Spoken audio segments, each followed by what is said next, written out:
मैं पार्टी का कार्यकर्ता हूं। पार्टी चाहेगी मैं पार्टी का काम करता रहूंगा, लेकिन मुझे दुख है और गहरा दुख है। मैं इसे कहीं ना कहीं मानता हूं कि ये अन्यायपूर्ण तरीके से ये मनोनयन हुए हैं। कि अगर मुख्यमंत्री जी मिलना चाहेंगे तो मैं जरूर जाऊंगा मिलने के लिए। हमारे नेता हैं, अपनी वेदना अपनी पीड़ा मैं उनके सामने रखूंगा। अब ये मुझे महसूस हो गया है कि इस जाति में पैदा होना कहीं ना कहीं राजनीतिक दलों को स्वीकार्य नहीं है कि इस जाति के लोगों को भी कोई सम्मानजनक जगह मिल सकती है। नमस्कार, मैं हूं शुभे और आप देख रहे हैं न्यूज फॉर नेशन।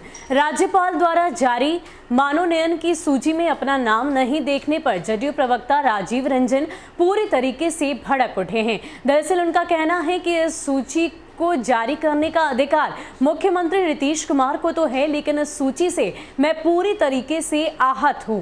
मैंने हमेशा पार्टी को आगे बढ़ाने के लिए हर वो फैसला लिया है, हर कदम पर उनका साथ दिया है, लेकिन इस सूची में मेरा नाम नहीं होना कहीं ना कहीं ये अन्यायपूर्ण है। इसके अलावा जेडीयू प्रवक्ता राजीव रंजन और क्या कुछ कह रहे हैं, छोड़े जाते हैं आपको उनके पूरे बयान के साथ। लगातार मिन्नतें कोशिशें एक समाज को हाशिए पर धीरे धीरे सुनियोजित तरीके से पहुंचा दिया गया।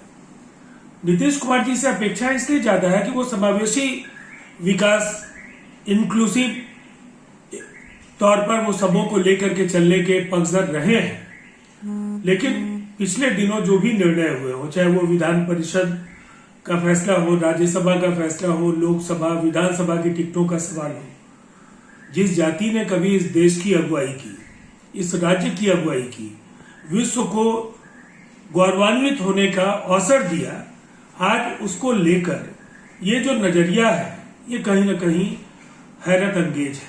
और मैं पार्टी का कार्यकर्ता हूं। पार्टी चाहेगी मैं पार्टी का काम करता रहूंगा, लेकिन मुझे दुख है और गहरा दुख है। मैं इसे कहीं ना कहीं मानता हूं कि ये अन्यायपूर्ण तरीके से ये मनोनयन हुए हैं। क्या आप सीएम से मिलेंगे? आप अपने विरोध, चाहे अपनी बात को रखेंगे? कुछ संभावना ऐसी बन रही है कि अगर मुख्यमंत्री जी मिलना चाहेंगे तो मैं जरूर जाऊंगा मिलने के लिए। हमारे नेता हैं, अपनी वेदना अपनी पीड़ा मैं उनके सामने रखूंगा। लेकिन ये फैसला तो पार्टी के नेतृत्व को करना है कि हम लोगों की बात सुनने के लिए वक्त है कि नहीं। आपने एक बहुत बड़ी बात कह दी कि अगर मैं कार्यकर्ता हूं, अगर वो लोग चाहेंगे तो मैं कार्यकर्ता रहूंगा। इसका मतलब क्या?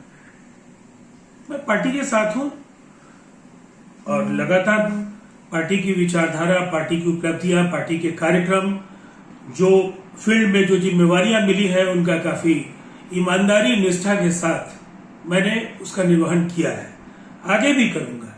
लेकिन ये कहीं ना कहीं ये सब्र का जो टूटना है, इसकी सीधी वजह है कि अब ये मुझे महसूस हो गया है कि इस जाति में पैदा होना कहीं ना कहीं राजनीतिक दलों को स्वीकार्य नहीं है कि इस जाति के लोगों को भी कोई सम्मानजनक जगह मिल सकती है।